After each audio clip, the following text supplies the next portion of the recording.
You are listening to the Enormocast.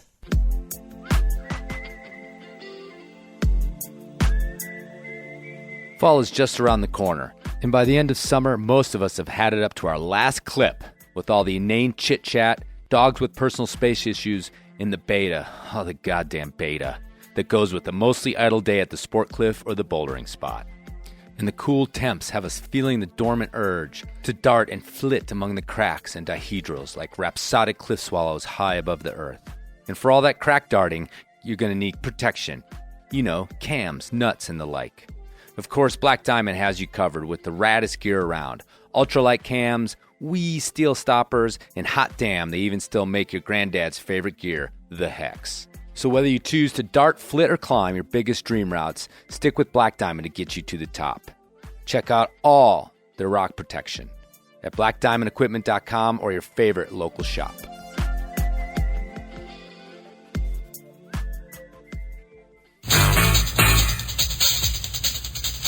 Does your neck hurt playing someone else's project? Does your partner get in way over his head even on the warm-ups? Does the phrase, "I'll just do this move one more time," make your eyeballs spin? Then let Belay Specs fight for you. When my boyfriend started falling lower and lower on his project, Belay Specs saved my neck and got me a new boyfriend. Belay or neck pain, also known as BNP, can interfere with work, play, family, and snapping your head around at the gym to check out those abs. So if your neck has been injured in an epic belay session, go to belayspecs.com to see if you qualify for a pair of belay specs and to get what you deserve. Enter Enormocast at checkout for a discount. Belay Specs is not licensed to give legal advice to anyone. Results may vary by steepness. If Belay Specs cause you to trip, fall down, run into a door, nausea, dry mouth, you're probably too high to climb to begin with. We gotta get Listen, where are you playing in town? Are you playing here? We're doing the Enormo Dome, whatever it is. It's terrific. Oh, It's yeah, a big house. We place, sold that it side out. of town. That's a Very big nice. place. You sold What's it that, out. 20,000 seats? We really should. Look, you better get up there before you panic. Those pens are loose. You're very good. I have really enjoyed climbing with you. We'll make it. I don't think so. But we shall continue with style.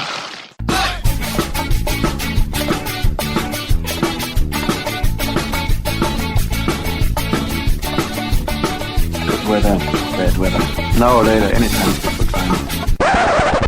Today's show is brought to you by Black Diamond Equipment, with support from Maxim Ropes. And the fine folks at La Sportiva. And don't forget our charter sponsor, Bonfire Coffee. Go to bonfirecoffee.com and enter Enorma at checkout for a discount on great coffee and to support the Enormocast. And now back to the show.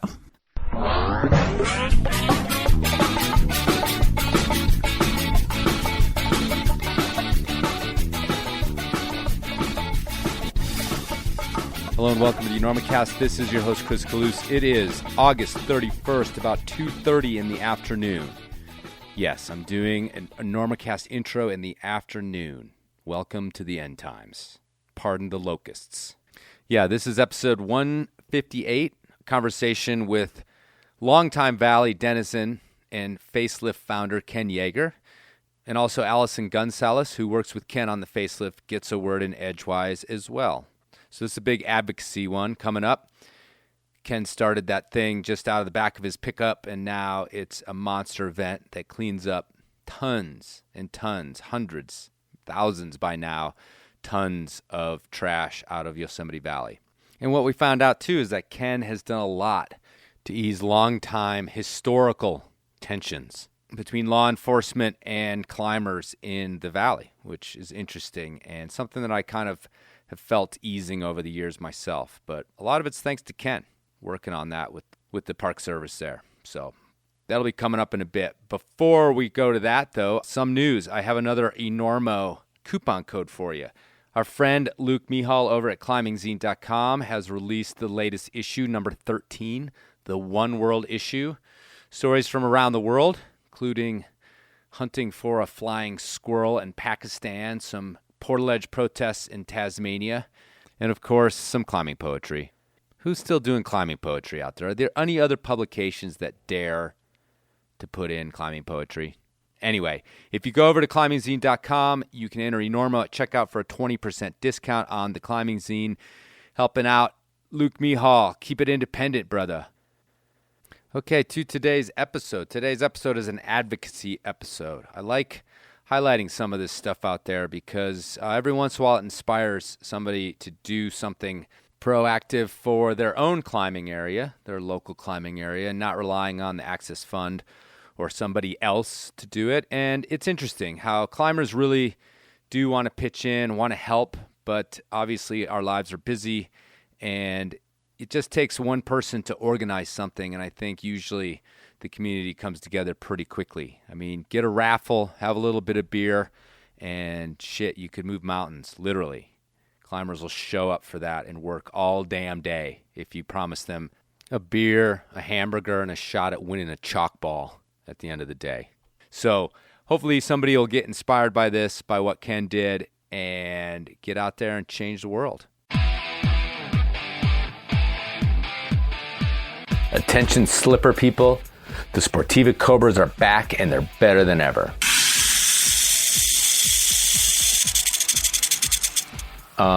Dude, I think that's a rattlesnake. And now that's just a whip. Sweep the leg. No mercy. Okay, now you got it. But the really good news is that the Cobra Eco is made from 85% recycled materials with low impact adhesives and tanning process. What's more, not a single gluten is harmed in Sportiva's revolutionary gluten-friendly manufacturing process. Unless, of course, you count the break time cannolis. So flaky.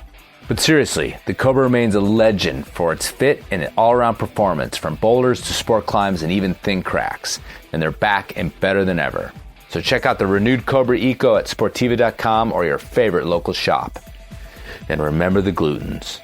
Run free and climb hard, little glutens.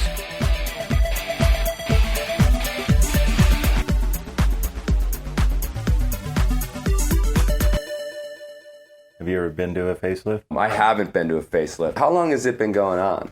Well, I did the first one in 2004, so this will be our 15th annual this year. Okay. And it's grown quite a bit. It grew very quickly, and in fact, it got so big in 2007 that ever since then, I pretty much don't advertise it at all. Oh, try right. to keep the attendance at a constant level, because I was afraid it's going to get shut down. Oh, really? Just because it packs the place too hard and people partying too hard? I remember that year, I think it was the year Josh Ritter came and played out in front of the visitor center. And I saw, obviously, Josh Ritter fans getting pulled over in the valley. It kind of was starting to look like a music festival. Oh, I got you. And I was afraid. It was hard enough to get permission from the Park Service at the time, because at first they weren't open to the idea of, okay, a beer party afterwards and evening shows and raffles and sponsors and all this thing, but they've eventually come around. But it was quite a fight to get permission in the old days. Now that we partner with the Park Service, it's a lot easier. Right. So originally it was just like a private idea that you had. You thought you'd gather people to clean up.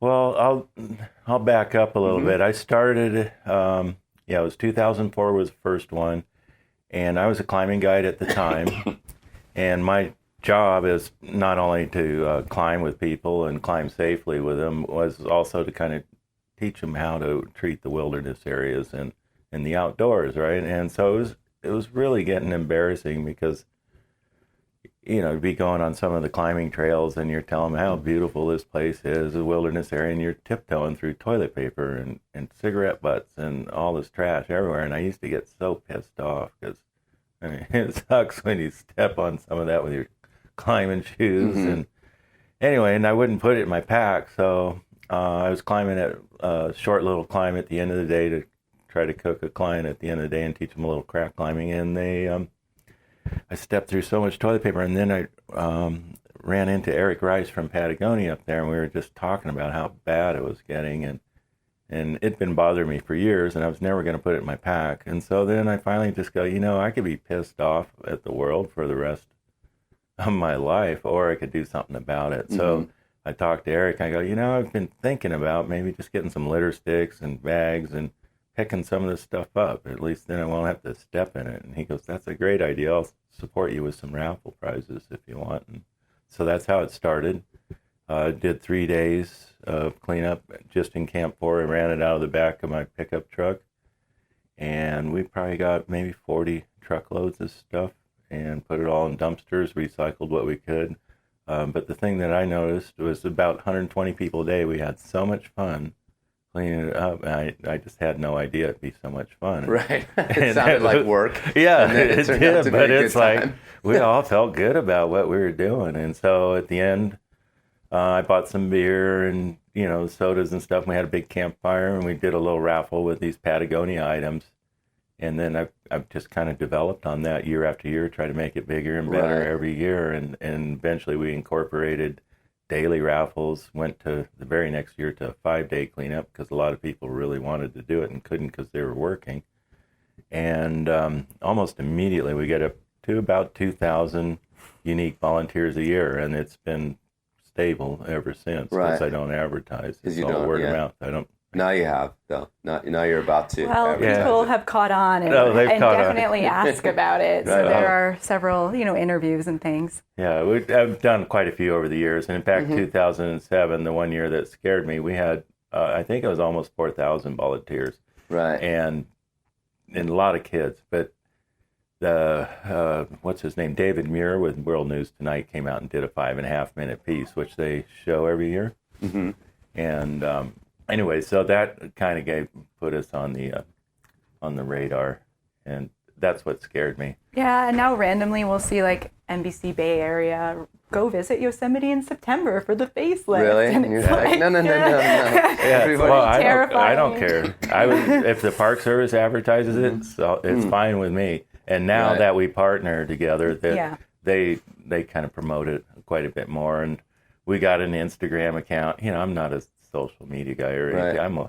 I'm like 60 years old. So anyway, this stuff's all a little challenging for me, but it's doing really well. And we got a lot of followers. And I was just telling Allyson, showing her last night, everybody tags us with their Yosemite photos. I mean, literally thousands of them. Like wedding photos probably in Yosemite. 40 or 50 a day or so sometimes. It's unbelievable.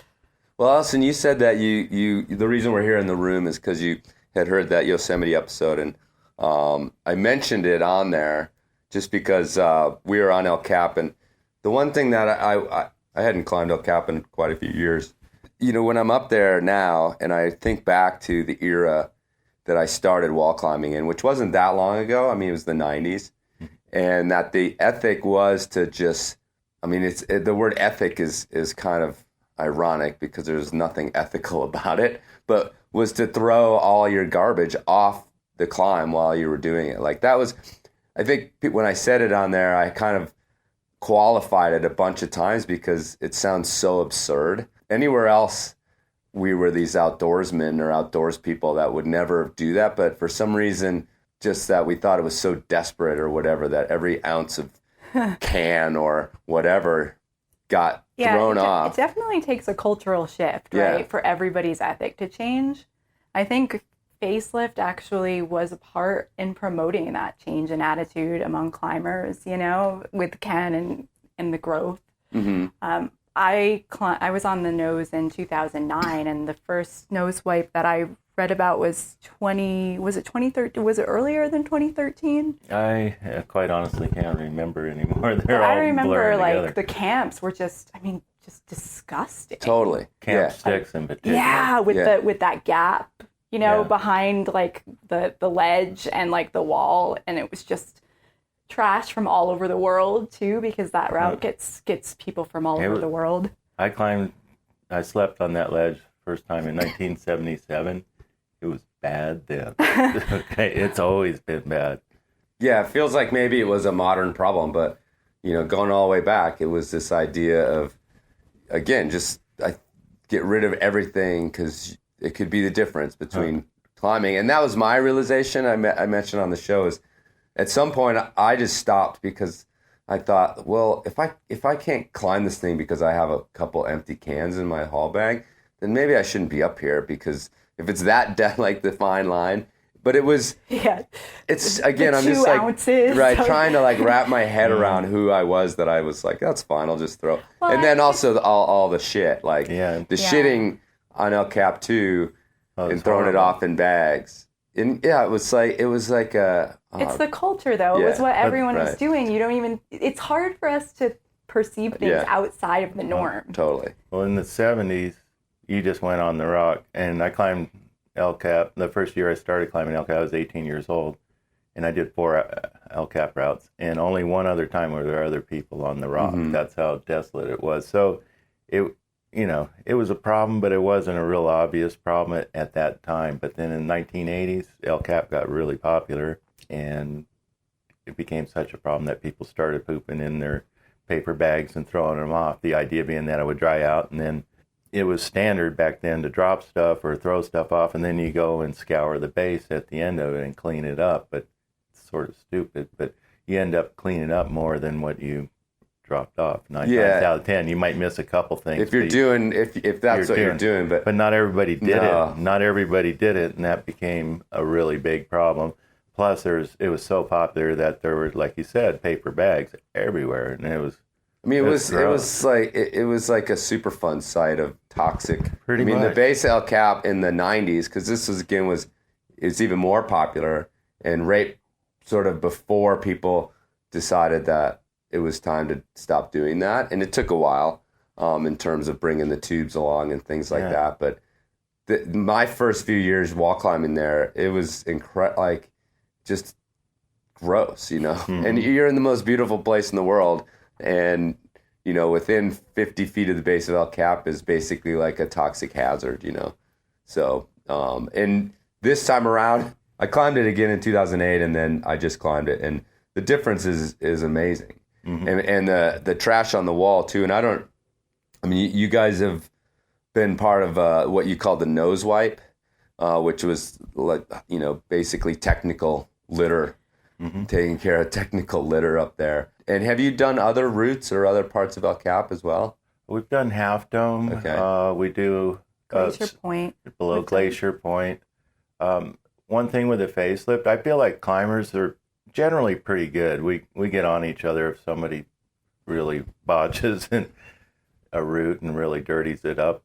Usually they're going to get called on that. And with the facelift, you're probably well aware of our relationship, the climbing relationship with the Park Service over the years. It was horrible, right? And I realized there's an opportunity there to work with the Park Service and maybe kind of break down some of those barriers. So because of that, we focus more on areas like turnouts and stuff where everybody goes out and craps in the wood or dumps their ashtrays or fast food bags. I wanted to show that we were willing to work with the Park Service and clean up trash that we weren't responsible for, right? But that we were good work source, good land stewards, and give us a try. Let's become friends again. And so I've tried to break down those barriers, and it's working. And I feel like climbers are treated a lot better than we were even just 15 years ago. Yeah, we're not only cleaning up trash from other use groups and like visitors, but also sometimes construction debris from like a long time ago that's been left, not by visitors. So the Glacier Point I mentioned, a few years ago I was involved with like a climbing ranger. We wrapped down below the Glacier Point lookout with haul bags and like hauled out a whole bunch of like rebar that had just been like tossed over and was like lying on the slope below the lookout, and that took like technical expertise. So it took like a group of climbers who were able to do that and like haul that out to help the park kind of get rid of that debris that had been there for, I don't know how long, right? And the cool thing about this is we haul it back to the mall where our booths are set up, and we have a big scale. We weigh everything. And so we've been keeping track of the pounds over the years, and we're over 1 million at this point. 1 million pounds of trash. And then it finally went down about 3-4 years ago. We were finding more and more every year. We got pretty much all the heavy stuff. There's still a lot of asphalt, concrete chunks, and here and there distributed throughout the park. But now it's micro trash, and it's anywhere from about 10 to 13,000 pounds a year. Right. Last year, actually might have been the first year, was just under 10,000 pounds. So, but that's cigarette butts and wrappers toilet and plastic bag. Yeah, that's still astounding. But there's 4 or 5 million visitors. Right. Actually, last year there was 4 or 5 million visitors the whole year. So Well, it's an important perspective, because anytime you're doing anything in this world, you think you have this very small individual impact, and it's no big deal. And I mean, not that throwing trash out your window or whatever is no big deal, but that's kind of the attitude. What's this one little thing going to change? But it's an aggregate, and when you put it into those kind of numbers, that there's 10,000 pounds even, and that's a good load. That's like low. A year to clean up in the park is pretty wild, Right. Well, it is so populated, so it's definitely a problem. One thing I have noticed, if an area is clean, it stays clean for quite a while. Mm-hmm. But once somebody sort of dumps something there, next thing you know, it just starts piling up, and rather quickly. It's kind of amazing. I mean, I've lived in the park since 1976, so I've seen what happens there, and I explored it all over the place, so I know it pretty well. But it blows my mind how, a place can be clean all along, then some jerk will dump something, then next thing you know, you go back a week later, and there's 10 times as much stuff added to it. Yeah, it's almost like you have the attitude, well, there's a pile of trash there. They have people that they pay here, the Park Service, pay for somebody to clean up this trash, so they go, I'll just put my trash here, and when whoever cleans it up, whoever cleans it up will come clean it care of it. And then we run into things too where we're out there cleaning up, and we don't try not to tell, or we try to set a good example. That's all. And we want people for it to be their own idea and help. And sometimes you're out there and people are helping you fill up your bags and stuff. And next thing you know, you got 40 people and you fill up a bag in no time, which is really rewarding. And we don't really get the numbers of those people that help, right? But it's very contagious. Some people think you're like part of a prison work group, right? So you hear people talk about, I wonder what they did. Stay away. Yeah, they're scared of us, especially, long-haired climbers, and dirty, haven't washed their clothes all week or something. So anyway, we get kind of both spectrums, but it's kind of interesting. Well, Guy, Ken's son, was telling me an awesome story yesterday where there were kids picking up cigarette butts. And there was a guy who was smoking, and he tossed his cigarette butt down, but then saw the kids and went back and picked up his butt and put it out. And these kids can pick up this stuff, so can I, Yeah, we have a lot of the daycare does a field trip, and the local schools do it as field trips, and they love it. It's like, as my son said, their favorite field trip all year is doing the facelift. Part of it's because we have these incredible raffles, so I try to make sure every kid wins something, and that way they associate, cleaning up trash just to something really fun, right? And so we have Timmy O'Neill comes out and helps me with the raffles. Sometimes when he's not there, I got to do it, but Timmy's way better at it than I am. He was born to do it. I know, and it's so much fun because the kids just come up. We do the kids raffle first, then the adult raffle, and we do that every day. The only way you can get a ticket is to come out and clean up trash. You can't buy them. You only get one. And if you don't win, you got to come back tomorrow because we're throwing all these tickets away and we're starting a whole new raffle. So it kind of encourages people to help out all 5 days. And the kids grow up just loving it. So I'm kind of hoping they'll be our future land stewards. Not only that they'll take on the facelift when I want to step out of it, because I'd like to see it continue on. Sure. Yeah. I mean, it could be a tradition forever. Yeah, certainly. That's what I'm hoping. Right. Anyway, and so did you imagine? I mean, it's kind of funny the way you have all this knowledge about patterns of litter and trash and things like that. But did you ever imagine that would be something you had expertise in? It made me think, because I'm off the board now, but on the Friends of Indian Creek board. Oh, cool. And somewhere in there, I basically said that our motto should be changed to we help you poop.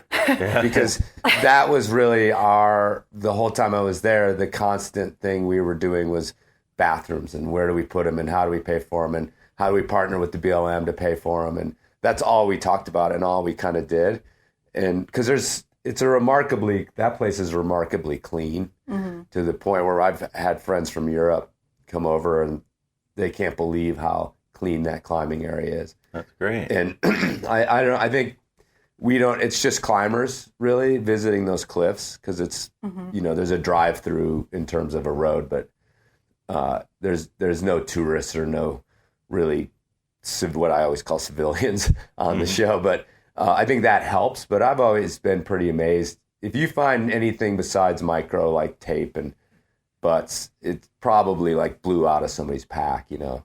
There's just such a good attitude there. But our whole thing was pooping. And so, well, different areas have different problems. Yeah. So, but Yosemite just has this plethora of problems. I mean, it's part of the, and I can understand a lot of it. So imagine, put yourself in the place of a family, right? And kids are whining. You're trying to get to Yosemite. There's a lot of traffic. You get to the gate, and it takes an hour to get in the gate. And by this time, you don't even want to pull over. And anybody got to go to the bathroom? No.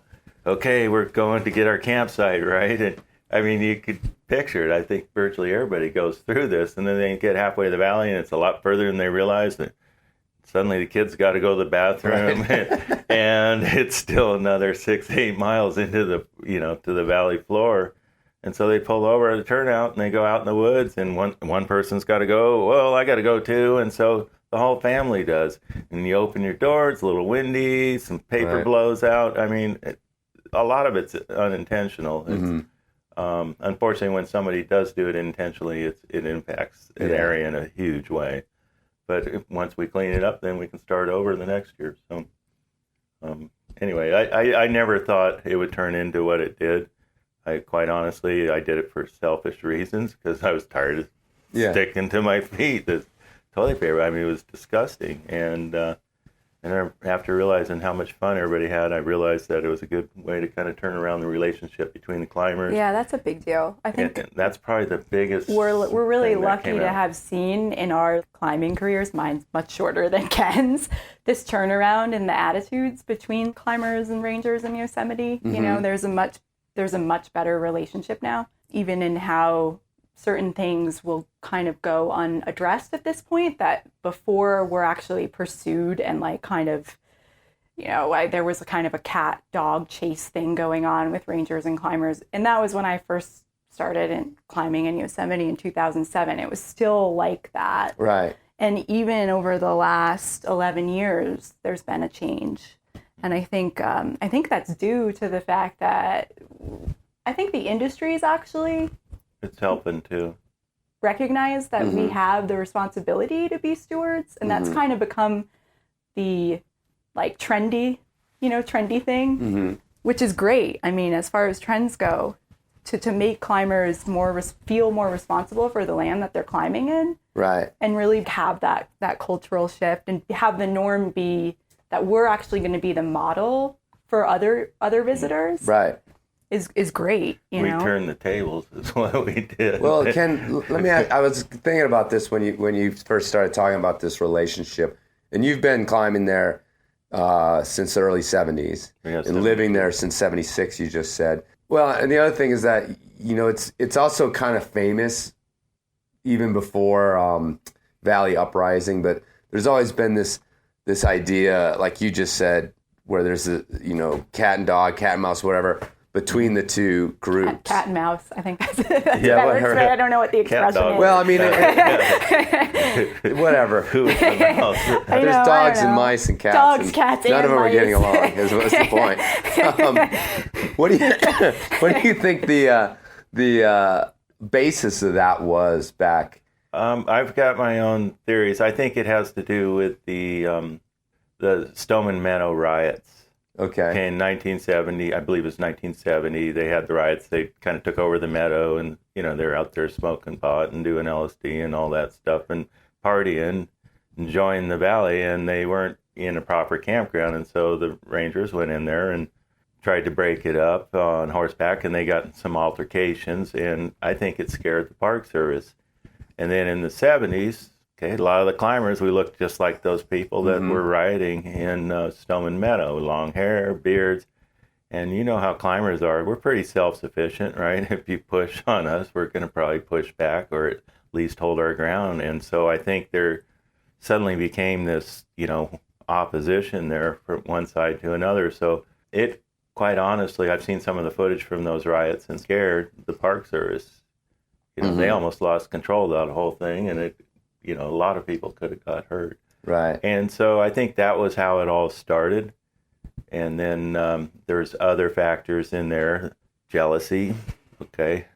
look at these guys. They come here, they don't work, they climb every day, and God dang it, in the wintertime they get all the girlfriends and they move into these cabins, and I can't even get a girlfriend, you know. And so there was a lot of jealousy, I think, there too. These guys get to go have fun, but there was respect on the same. So it almost became a game. You know, you get back to the cat and mouse thing. It became a game to kind of outwit the other side. Sure. So, yeah. Anyway, that's how I've seen it happen. And it was a horrible way to live. I mean, I remember times where I sneak into the dorms to get a shower, right? And they had security, was a big presence of Curry Company's security back then. And they get a report, oh, there's a climber in the bathroom taking the shower, right? And you'd hear their radios, and it's like, oh, damn. And you'd grab your clothes and go running out in the rocks, right? They'd chase you until you got to the rocks. Then they got scared and wouldn't follow you back there because that was like our home ground. And we knew all the boulders, right? They didn't. You were like they back were, at base. well, It'd be like one of those movies and where this is back, all of a sudden it's all quiet and all these people come out from behind rocks. Yeah. Like, that's what warriors. they thought would happen. Warriors. So we had our safe areas, and we had other, but you'd have to venture out into their area just to get a shower. Oh my God. Nunchucks. But it was damn near like that. It was pretty bad. They don't like it when people are not. We weren't following angels either. Yeah. No, certainly that. Right. Certainly not. And what it took, the facelift helped. So we kind of just like, okay, let's start over. And so I did a couple things to kind of help or prod that process along. One was I put some of the worst, or, you know, what were considered the toughest LEO people to get along with. They went out to work on a project. They all do have reputations. But then I put people like Dean Potter and other people that hated their agent, but I had them work together. And they cleaned, and then afterwards they go, you know what, that guy's not so bad after all.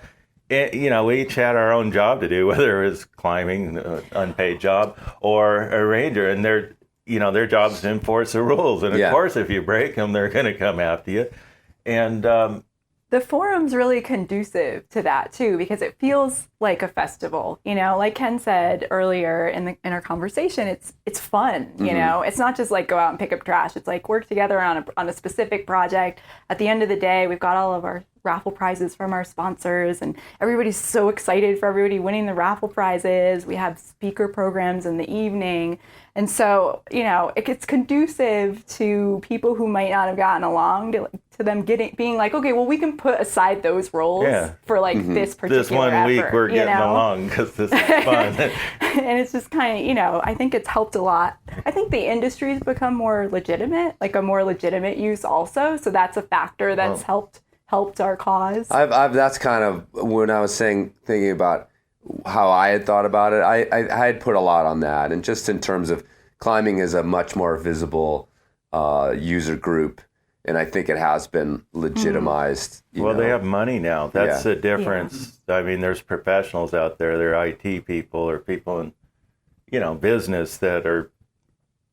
And I mean, people are visiting Yosemite because of the Dawn Wall, and they didn't even know about. Maybe they didn't even know about. That's always climbing, been a sort of a thing I didn't quite get, was that it was sort of schizophrenic. You had the park, even in the 90s, you know, there's a celebration of the climbers, and it's part of the lore. And the Green Dragon stops, and the lady points out all the climbers up there and blows everybody's mind.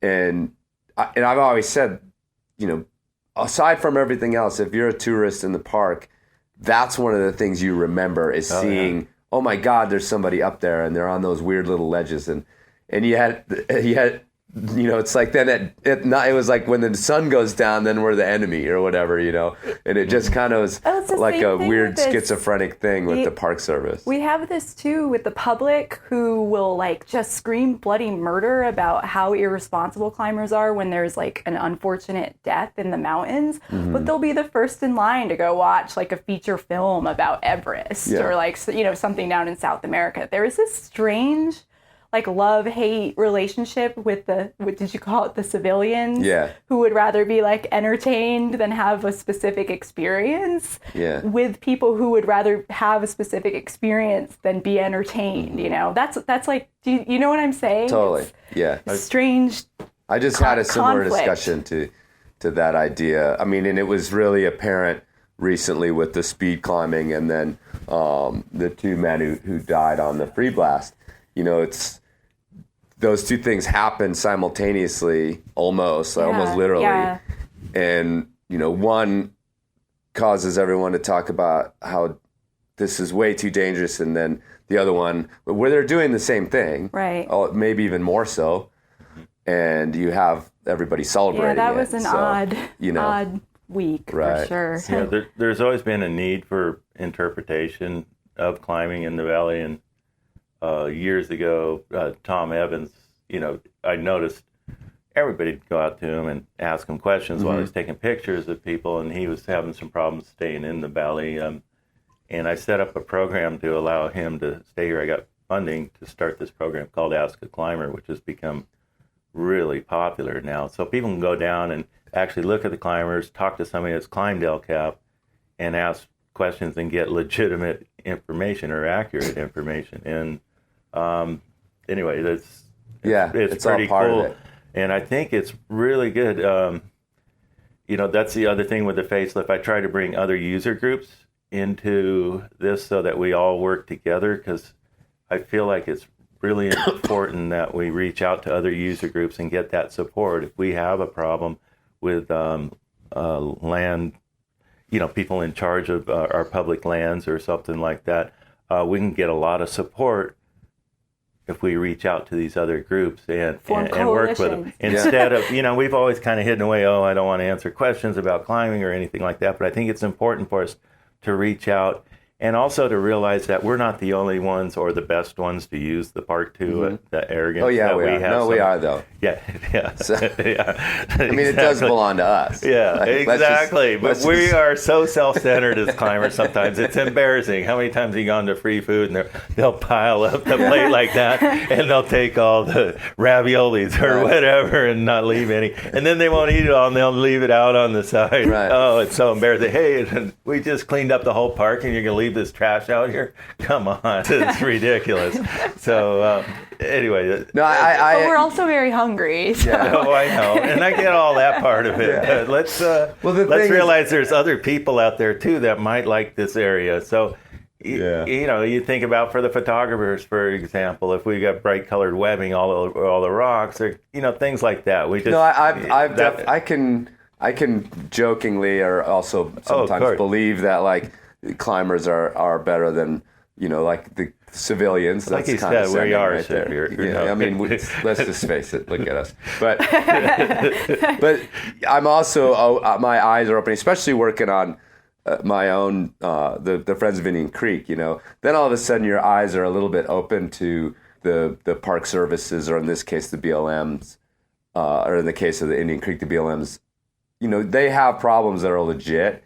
And you kind of look at it from their eyes, and the climbers can be a huge pain in the ass, and they are pushy, and a lot of times they do, you know, it's the give an inch, take a mile thing kind of deal. And there's this weird phase in your development as a climber where you're just super entitled. Yeah. It's like, I don't know, it happens around like year one, or like better than like a beginner, but you don't really even know that much about climbing. Yeah. I have a theory I mean, on we that. all went through this, right? Yeah. And we all have friends I'm proud of my carabiners. Look at my climbing rope. Is that what's your theory? My theory is that other people, whoa, you're taking up climbing, and so they kind of, you know, there's a lot of people out there that are fascinated by climbing that'll never do climbing. You know, it's almost like they're idolizing it, and so they suddenly feel like they got a little Alex Honnold in them or somebody like that. You know what I'm saying? And so they kind of strut a little more, stand up a little taller, and talk a little bit more. You know, totally. And I did that when I was a kid. I started climbing in 2005 on the East Coast in the Northeast, actually, because I was in college in Boston, and so like at Cathedral Ledge. And there's a part, Cathedral Ledge, you top out at this lookout. So you're topping out at essentially like the equivalent in Yosemite, and there's way fewer people, but it would be like the Glacier Point lookout, right? Mm-hmm. And there's all these people who have like hiked up to this lookout, but you top out with all of your gear, right? And people look at you. I mean, I was climbing like 5'6", right? But I topped out with all the gear, and you're a hero. Yeah, well, I think that has something to do with it. And, it's like suddenly getting famous for a little bit. Yeah, exactly. But in a very local sense. So I was going to back up a little bit. One thing we did with the facelift to help break down that Park Service animosity was I was getting hounded a little bit. People are trying to jump in their cars after drinking and stuff, no matter how much we encouraged them not to. So one year I asked the chief ranger up there if he'd consider having some of the LEO to drive people to their campsites. And it was rough the first year, but it's gotten better and better. So we have a designated driver program now, but it was started initially with just the LEO driving people home, and people are like, "I'm not getting in the paddy wagon. You're going to arrest me, I know." Right. And I had to encourage them, "No, it's okay." You're just, And it was really rough at first. Oh the cat and mouse thing got a little too real. It was pretty intense, but no. It broke everything down, though. So now that cat is going to eat me for sure. So now, during the shows, the LEO, they come over if they have a slow moment. They stand outside the door because they want to kind of see the shows or say hi to people. And there's a lot of really good climbers that work for the Park Service now, so that's changed things too. I think so too. I've seen that happen as well. There's a lot of factors for that, and all the Don Wall thing, and and Alex on 60 Minutes, and all these things. It's in the media so much more now too. So I think that's also helped. It's become more mainstream and accepted. I mean, let's face it, back in the 70s when I started climbing, we were considered oddballs, and we were. Mm-hmm. I mean, we really were. I mean, most of us couldn't even talk to a girl. I mean, we were so socially inept. So anyway, so now it's a different type of person, and I think the climbing gyms have also brought the mainstream out there as well. Mm-hmm. There's a lot of factors. Right. Yeah. I mean, it's really wild to hear you talking about all these things that you're doing because we all know obviously the facelift is to clean up the park, but it seems like so much of this work that you're doing, you're like dealing with sort of these foundational things that have really needed to be changed. And is that something that's occurred to you as you've been doing it? Yeah, more than like your mission in the beginning, because obviously your mission was to clean up some toilet paper. Okay, after the first year, I realized that there was an avenue here to help improve the relationships. The other thing that I realized, too, I'm trying to build a climbing museum and have been asking since, 1992, 26 years now. I have all the artifacts to do one, but I realized that this might help that cause as well. And I just love Yosemite. I came there when I was 13 years old. First time climbed a Monday morning slab, 5-1s. I mean, I started out, I pretty much taught myself. And on the way out, I asked my parents to stop in El Cap Meadow, and I ran up to the base, touched El Cap, and I knew right then I wanted to move back and climb El Cap. So I was obsessed with Yosemite. And then when I moved up here, and actually kind of got to know the area in 1976, I kind of realized, damn, it's no different than high school. There's all these damn cliques, It's like the Curry Company would not talk to anybody else. Those employees, they'd stay to themselves. And, the climbers would stay to themselves. So it was just like high school. And when I was in high school, I had friends that were smokers, friends that were, the druggies or whatever. I had athlete friends and friends from all the different things. And so I can never understand that about people. And so I've always been one to try to break down those barriers. And I feel like facelift, and that's why I try to include everybody, including the kids and school groups and various things. I think it's really important that we get along. And I live in this town called, El Portal, which is very unusual, 650 people, mostly employees, and a lot of families.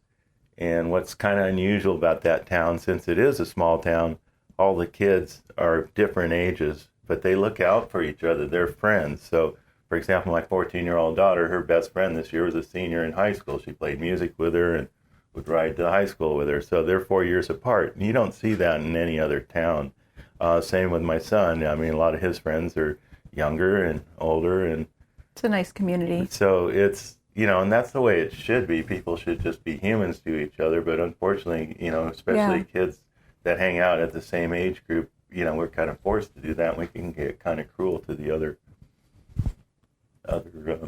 kids or people in general, and adults are no different. Well, I think we're lucky to have Ken because he builds community around him, and he improves on it.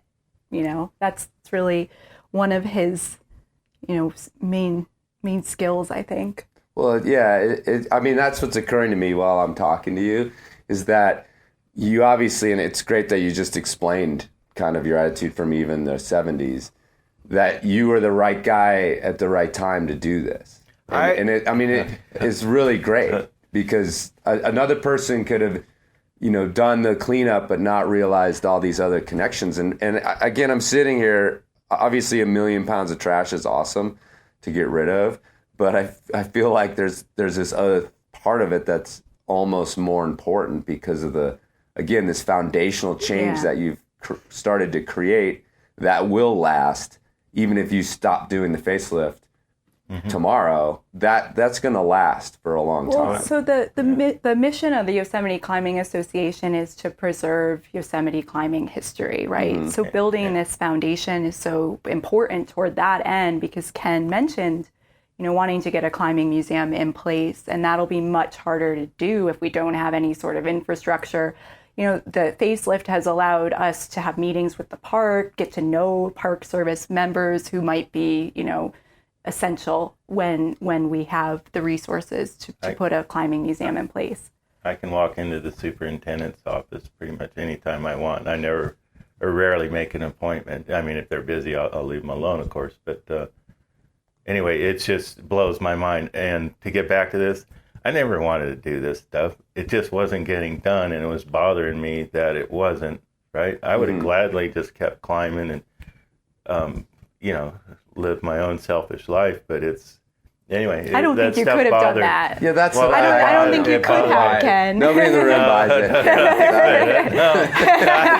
Sometimes I go, this is my last year. This is too much work. Thank God Allyson stepped in and a bunch of other people too, because it is a tremendous amount of work. But every year that we do it, I go, okay, this is why I do it. Mm-hmm. And there's people that met at the facelift and have been to every single facelift every year. I think there's 2 people that have only missed 2 days out of the 15 years. Oh, right on. And there's people that met there. There's people that met there and became married there. There's people that got married there. So it's become kind of, I hate to say it, almost like a cult or underground cult type of thing in some ways. I mean, for some people. Yeah, it's bizarre. I mean, I always thought, I don't think we have to call it a cult. We'll just call it a fun event that people enjoy going to. Yeah, probably so. But I mean, it just blows my mind, how popular it became. Yeah. And it got to the point, actually, I kind of realized other people were talking about facelift, and so I actually registered or trademarked the name for stewardship. And then I get emails once in a while. There's one guy that, for example, he moved to Hawaii, but he participated in facelift. And he goes, I don't know if you know this, Ken, and I'd heard about him. I don't remember him and stuff, but he does these beach cleanups now and cleans up all the plastic that washes up on Hawaii's beaches every week. So it sort of had an impact that way. I had a father one time that said, thank you so much. My son and his friend came out, and they had so much fun cleaning up trash that they went and cleaned up their local park, and now they're organizing one for their school in San Francisco. So those kinds of things, to me, are really rewarding. I never thought I'd be in this position. Right. I'm no trash expert. I'm no you are nothing. Now. Well, now I am, unfortunately. Yeah, and it's not that bad, actually. Right. But it's kind of cool. But it's, anyway, I guess, I think we all probably never see the things that kind of get thrown to us in life, right? Mm-hmm. And that we actually kind of pursue. And fall into the things that we're meant for. Yeah, I mean, that's kind of the feeling that I'm getting. But and then climbing history, too, I feel like. Yeah, let's talk a little bit about the museum. Yeah, nobody was collecting things. I started this, Mike Corbett had the idea first, and he was one of my early LCAP partners. We did our first 4 LCAP routes together. And he talked about, he wanted to do a museum. And I thought, this is a great idea. And so we started collecting items. I bought a video camera and wanted to do interviews. And what prompted me to get into is John Salathe had passed away. Mm-hmm. And there was no mention of it in any of the climbing magazines. So I contacted a reporter friend of mine, John Flynn, who wrote for the Examiner and Chronicle, and he wrote an obituary on it, and I got a photo, and so Climbing Magazine 6 months later finally ran one, or maybe it was a year later, in 1992. And so to do this obituary, we needed to go talk to some of the people that climbed with him, so I bought a video camera and started recording it, and told them what we wanted to do. And they just started handing all their gear over from garages and stuff. So, I went to like Richard Leonard's house, and he gave me all the stuff down in his basement, which were just notebooks from higher and lower cathedral spires. One of them has an Ansel Adams photo in it. Another one has Marjorie Bridge Farquhar photos. She was the female Ansel Adams at the time. And, with the protractor marks, so that, photos from all different angles, and they figured out which way. Anyway, these things are priceless, just really cool. I ended up with John Salathe's rack and rope and letters and photos, and I currently have 3 of the the 7 stove leg pitons. I got the spool of hemp rope that they use for fixing. The stuff we have, there's probably 10,000 items. And that's why I formed this nonprofit, was to provide public ownership, because a lot of the stuff ends up in collectors and, in somebody's mantle on there. Anyway, not that it's on exhibit at the moment, but it's been on exhibit quite a few times. But I think it's important because it belongs to all of us. So I'm just collecting it, and I've been trying to get a building in the park for years. Because I've climbed so long, I've had access and met a lot of these people, and, what other project where you can meet all your heroes? I got to meet Jules Eichhorn and, Richard Leonard. I never did meet Salathe, but Harding, for example, I met him when I was 16 years old, the day after I got my driver's license. I drove to Lover's Leap, went climbing, and picked up my first hitchhiker, and it was Warren Harding. So, it's just weird. Anyway, so it's almost like it was meant to happen or something. Anyway, so I went to his mom's house, met his mom, and she cooked dinner and fed me. And I lived in Davis at the time. This gave him a ride to Sacramento. We became friends and started climbing together. And so, anyway, it's just been kind of a wild life. And then, through this museum project, I got to meet all my other heroes that I used to read about. I read every single thing I could on climbing when I first started. Now I have a really hard time getting through any kind of climbing book, but maybe it'll change. But it's been a really fun project. And it exists just cataloged in a... Where is it? I have it in a building next door. Okay. I've got it I've got parts of it in 2 different rooms in my house. And I also have a house in Mariposa in their garage. I've got that full of stuff. And as soon as we get a building, I'll have a ton more What's stuff. the sort of prognosis on that? It's actually looking very good. The current superintendent is... said that's one of his goals as superintendent, is to have a climbing museum. I mean, going back to what I said about the park's love-hate with the climbing, it makes so much sense to have a climbing museum there in Yosemite as part of a thing that people do. I started on this 26 years ago, and I'm just going, God darn, it's over a quarter century. So I'm like, better hurry up or I'm not going to see it, I really want to see it. And I know I did one exhibit. The last exhibit I did there was in next to the Indian Museum. There's what they call the Yosemite Museum, small little hole in the wall that's kind of hard to find, right? Mm-hmm. And the exhibit I did there, they had 3 times the attendance of any other exhibit they'd ever had there. Over 70,000 people in 4 months. And the docents couldn't even take their lunch. They were supposed to close it for an hour to go eat. Right. And so I was working construction at the time. I've always supported myself otherwise.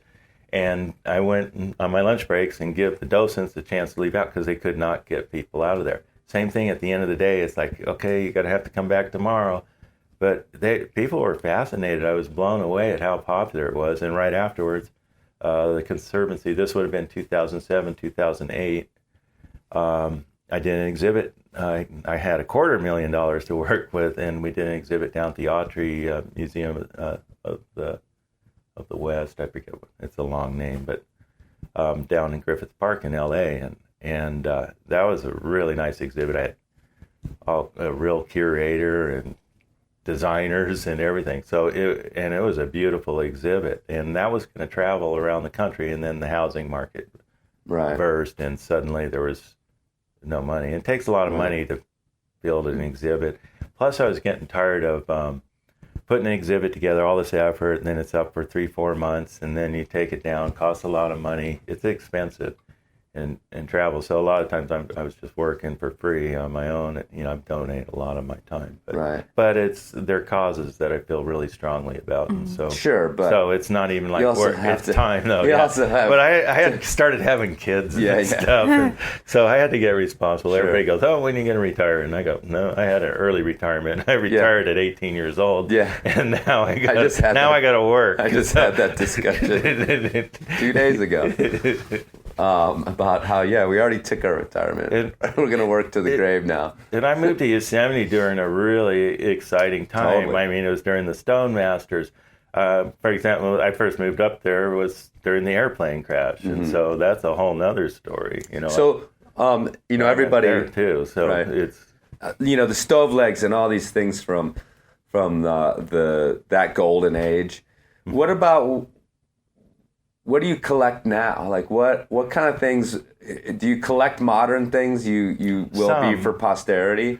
Well, a lot of the modern stuff. Sometimes do you have like Tommy Caldwell's broken cell phone that he supposedly dropped? Anything like that? No, not yet. That stuff's still out there, and and once we get a building, that'll be easy to get. I have a rope that Alex gave me when he rope soloed Half Dome and El Cap in a day.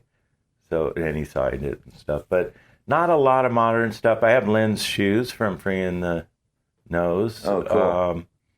I've got cams that I loaned to, these oversized Blanchard cams. Actually, I had 2 of them. I only have one now because one got stolen. But they were my personal ones, but I loaned them to the Hoover brothers for all the, the early free routes. Everybody was borrowing them when they were doing Free Rider and Gold Gate and all the El Nino and all that stuff. So this was before... you had the, Black Diamond, number 5s and 6s and stuff. Those were the custom ones for that big stuff. Yeah. And do you have the Huber's leather pants? That would be a nice piece. That'd be good. I have a Bridwell shirt, a Paisley shirt that Marty Carabin gave us. And I've got, actually, Leighton I recently helped with Bridwell's memorial in Yosemite, or helped set it up because of my connections with the Parks Service. And anyway, Leighton gave me his drill, power drill Ryobi, but I'm like, well, I don't know if this is something I can put on display in the park. They're illegal, but I have some other Bridwell equipment. Right. But he also gave me a knife, one of the last knives that Jim and Leighton were making knives at the end, and they're into samurai knives, or swords and stuff. So they're making their own knives. So I got one with a little scabbard and stuff. It's pretty cool. It looks dangerous, but modern stuff, not so much. To get back to that question, I know it's still out there, and I'll get it. My problem is storage right now, and money. So if we get a building, but one of the more recent things I got, there's a few things that were good scores lately. Well, Mark Powell gave me all his boots last year, and his little equipment that he has. Mark Powell was on the first attempt of the nose until he got hurt, but. Anyway, he freed the stove leg, or he's the one that got up the stove legs, freed a lot of it. And so I got his stuff, and then sort of just bizarre thing recently, I just had neck surgery and stuff, so I was getting a checkup, and it was like this bad day because I found out my insurance had dropped the contract with Stanford. So I just had a $250,000 neck surgery, and suddenly I'm not sure I'm insured anymore, right? And I'm like, dang it. And I went into my... selling the museum. And so I went into my emails, and so I'm down at Stanford, and this probate lawyer is reaching out to me. He goes, "Hey, I got this picture. It says on the back, John Salathe and Max Nelson and Lost Arrow Spire." And I knew what it was. And he goes, "Do you want it? Otherwise, I'm going to bring it to the thrift store." And I go, "Yeah, I want it. Where are you?" And he goes, "San Jose." And he goes, I go, "Can I go? I'm only an hour away. Can I drive down there and get it?" And so he goes, "Yeah, okay." So I drive down and get it. And it's an original Lounsville Adams. I knew it as soon as I heard the description, because he's the only one that took pictures other than Dick Houston, that famous one where their arms are around each other. But it's a picture of them on the Lost Arrow tip, Ansel Adams photo, and it's a 30 by 40 inch print. Really? I just got this a couple months ago, so they gave it to me. I just sent a letter, and I suspect that the guy knew what it was, but wanted to help me out. It's actually our logo, the Yosemite Climbing Association logo. So I get a call from Ken. He's actually in his car, and he goes, "You will not believe what I have in my car. I'm really afraid I might get in an accident." I was more worried about cars behind me. I'm driving more in the rear view mirror, making sure nobody smashes it, because I had to fold the seats down to get it in the car, right? And I got this, I don't know what, it's a priceless picture, and I'm just driving, and I'm like, "Whoa, watch out, don't hit the car in front." But I was probably looking in the rear view more than I was out the front window. But I think it got it home safely. But anyway, it was so shows exciting. That you're known, like you're well known to be really a depository for these artifacts that are so critical to Yosemite climbing history, which is so critical to like global climbing history. Right. So I mean, it is global climbing history. Like it is. Well, the international. Yeah. I mean, everybody comes here. I've loaned haul bags. For example, I loaned my haul bag. They trashed the shit out of it. But to the First Creek climbers to climb El Cap one time, Steve Roper called me up and was like, "Hey, can you help them out?" I did. I lost my haul bag. Came back with. They didn't pad it at all, and obviously did a low angle route on the left side somewhere. And so I had holes like this through it. But it's so cool. And I've talked about that before in Camp 4. You can walk through there, and there's just like this international feel to it. You hear all these different languages. But then you stop at somebody's campfire, even though maybe you only have a few words in common, but you did the same route together. You both did what, PO, and so you can relate. There's that common language through climbing to where you can communicate, and suddenly it's like, "Oh, you did PO. Oh, what about that pitch or whatever?" And you're, you can see these animated conversations, and plus it's a way to get mutual respect right away. And so to me that's important, especially with this political climate that we're in now. We're just kind of shrinking inwardly to the United States, and there's just so many other people in the world, and we all belong to this place. So I really like that about Camp 4, and how people from all over the world can kind of come together and live together and appreciate each other and communicate with each other, respect each other. To me, that's a really huge thing. Yeah, it's a super important feature of climbing to me, and something that's been hard to convey to my family or people who don't climb, just how great it is to show up somewhere, even in the Middle East. I climbed in Jordan and Wadi Rum, and nice. There's climbers there, and they're not great climbers, or the Bedouin we met, but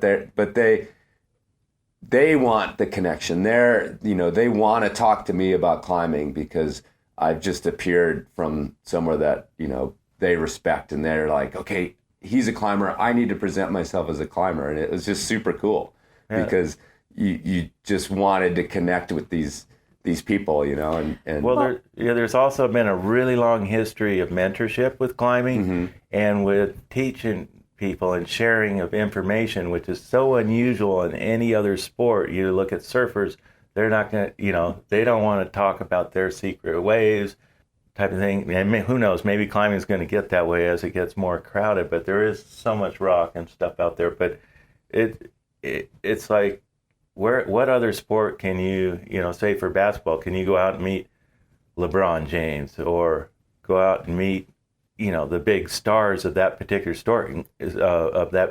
sport? But in climbing, just by being out there, you're likely to run into these people and have interactions with them. And so that, I've always mentioned that too. It's crazy. Yeah, you know?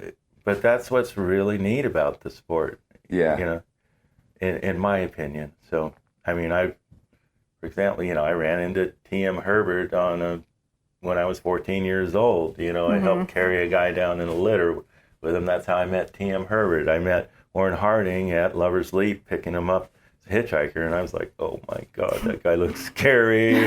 My parents told me not to pick up hitchhikers. I really blew it. Oh God, this is why you don't. And, you know, and then I was on the other end of it. One time I was hitchhiking at 19, and I got picked up by a woman with a stolen vehicle, and that was one hell of a story. So it's like, God. Anyway, it's just funny how life is. But climbing's so cool in that if you get out often enough and do it often enough, you're going to run into all these people, especially if you hit these climbing areas at the right time of year. Yeah, right? for sure. Yeah, if you're climbing on El Cap in August, you might not run into Alex or Tommy or those guys. But anyway, so I don't know if there's any other sport or lifestyle like that. It's pretty unique, I think, in that way. And we're accepting, and that gets back to like El Portal or this town I live in or places I like to choose to live at, is where you can respect the fact that somebody's a little different or a little different age or maybe not into climbing, but, you know, I don't. Anyway, there's acceptance. Yeah. Sometimes it's the other way around. I get tired of talking climbing. Yeah. But, I think we all do at some point. You know, it's only so much you can say. This is the Enormocast. We do not get tired of talking. Okay. That's how this works. But, well, you guys, last thing about the facelift. So it's coming up. I know you don't want to advertise it, but when do you guys hold it? Oh, it's always more or less the last week in September. It's 25th through the 30th this year. Cool. We started off with the evening program on Tuesday. Not sure what our evening programs are going to be yet. We're still working on that, but everything else is in place. One thing we do, too, to make it easy is we supply free camping for 450 to 500 people. Allyson, takes care of all those reservations every year. Along with Linda Jarrett's also helps a lot with that. But I just grimaced because we ran out of camping in the first 4 hours that our request window opened this year. Well, yeah, I mean, we had 800 requests or something like that. It's the problem of the ages for Yosemite, right? You know, is camping in there. It's gotten gradually more ridiculous in the last few years. The fact that you even somehow carved out that many spots is... I've been working on it for years. I mean, it would have to been for years because I know that the reservations are years out. Well, they come out in May. I get in there with my checkbook. It costs about $8,000-$9,000, and that's part of raising the money. You know, it's one of the things, many things. I also... so thanks to our sponsors. Well, another thing we give out every year, we partner with Clean Canteen. I give out about 1,800 bottles every year, just like the one I gave you, with different artists design the bottles. And it's funny how I got hooked up with that, because one year, the California Coastal Commission called me and said, hey, we'd love to have you be part of our cleanup, because they'd heard about the numbers. And so we were the first inland county, because everything that goes in the rivers goes to the ocean, to be part of the California Coastal Cleanup. And so they go, oh, here, we got some shirts. You want some of this stuff? And I go, nah. And they go, do you want some water for your volunteers? And without thinking, I go, okay. And stupidest thing I ever did. And so all of a sudden, this semi-truck pulls up into my skinny little roads and barely gets in there and backs into my driveway, pallet after pallet of bottled water. And I'm like, oh, my God, this is like what we're picking up. I should have never... God, what was I thinking? I was such an idiot, right? So the next year, Nestle contacts me, and at that time, it only cost about $20,000 for me to do the whole event, right? It's all volunteer. And so, anyway, they offered me $20,000, and I go, sure, but can you bring a water station? We got really good water. And then, everybody can fill their water bottles up, and you can brand it and everything. They go, no, we want to pass out bottled water. And I go, no, thanks. And their jaws dropped. They could not believe that I turned down $20,000. And I had no money to put it on. It's, coming up, it's like 3 months away.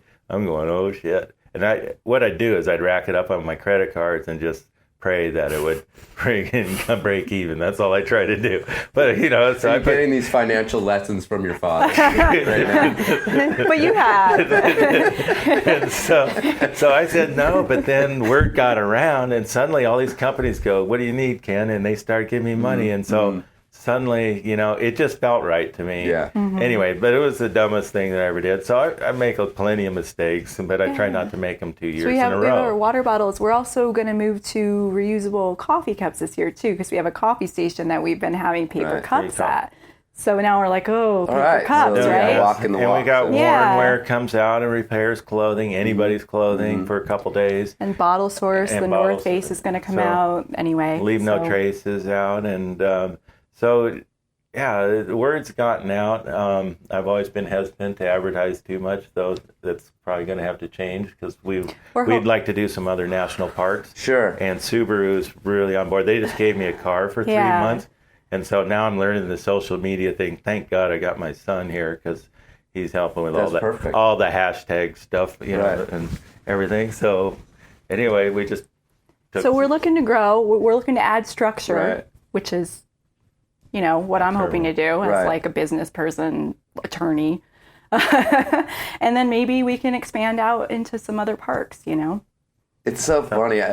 We have to wrap up, but it's so funny because I'm just listening to you, Ken, like the way you're talking about it, there's like this, maybe it's just your personality, but there's a little bewilderment in like all of this as to how you ended up sitting here in front of me 15 years in. There's a lot of bewilderment. And it's like, but the fact is that it's such important work. I mean, you should be receiving awards for this. I have received. I received a David Brower Award. Okay, fantastic. Because as sort of accidentally as you've walked down the path here to where you're at with the 15-year anniversary, it's a body of work now that's really astounding. Aside from the piles of garbage, the whole body of work is really astounding. So thank you. Yeah, that's what keeps community me owes you a lot. Well, I don't feel like I felt like I felt like it was the other way around. I feel like climbing. I grew up thinking I was going to go to Vietnam. Got into climbing. I thought I was going to be dead at 18. Because I wasn't going to shoot anybody. I was just shoot me. I'm done. And so I got into climbing and kind of pushed it. Did some pretty crazy things, but I feel like climbing kept me out of a lot of trouble. I mean, I could have been a drug smuggler. I could have been any number of things. Who knows, what would happen. But I think we all come to those little pathways in life, like, okay, what are we going to do? We're going to hang out with those folks and kind of go that direction, or this. Well, it's good to find passion. And climbing, like, I feel like it really saved me, and it gave me direction as a kid and as an adult. And hopefully it's the right direction, but I think it is. And so I really wanted to give something back to climbing because I felt like it really helped me out. So hence the collecting climbing gear, climbing museum, and then the park. Yosemite. I knew at 13 years old I was going to live there. My first visit, it's like, boom, this is home. I felt comfortable there. So, well, we all have to thank you. Well, yeah, thanks a lot for sitting down. You bet. Thanks for having me. Yeah. Or us.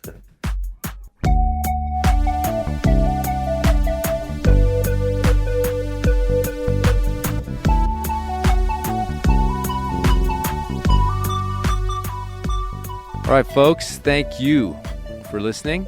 And thanks to Ken and Allyson, and Ken's son, Guy, was in the room as well, for coming out and sitting down. And what a sweet guy. I mean, he's like all the good things about climbing, like wrapped up in one dude.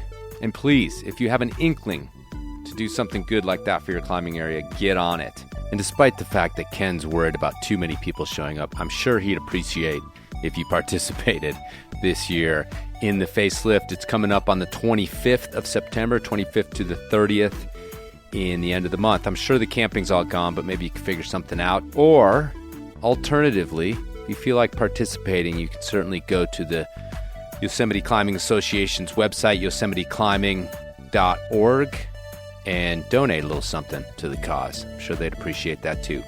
Okay, I also want to thank people for showing a lot of support lately for the Enormocast monetarily, as well as just pep talks and whatnot to keep this thing going.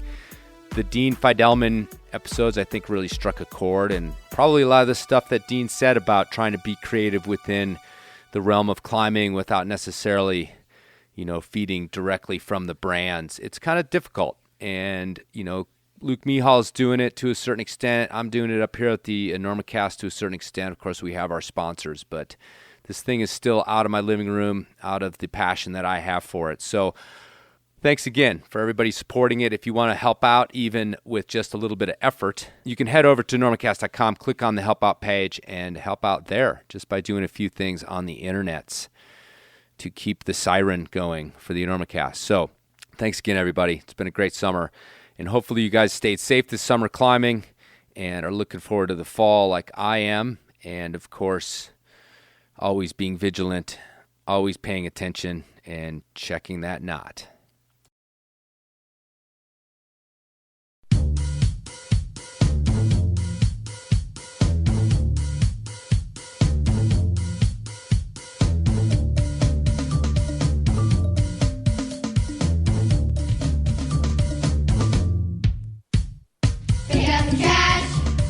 Pick up your trash, people. Pick up your trash. Don't wanna be a litter, but pick up your trash. Pick up your trash, people. Pick up your trash. So I'm walking around town, and what do I see? A lot of trash everywhere just looking at me. I say to myself, hey, this isn't right. How did it get this way? Did it happen overnight? We live in a land where our freedom and rights give us lots of opportunity and peace at night. But we have a choice of responsibility to keep it clean everywhere. It's a necessity. So pick up your trash. Pick up your trash, people. Pick up your trash. Don't want to be a litter, but pick up your trash. Pick up your trash, people. Pick up your trash. Don't wanna see your trash laying all on the ground. Don't wanna see our clean water turning all brown. Don't wanna breathe air that makes me wanna choke. Come on, people, do what's right, this isn't a joke. Garbage on my highway, yuck. Garbage on my street, yuck. Garbage in my neighborhood and garbage around my feet. Oh no. It looks bad, it smells bad, it feels bad, it is bad. If we don't stop this problem now, it's gonna be sad. So sad. Pick up the trash. Pick up the trash.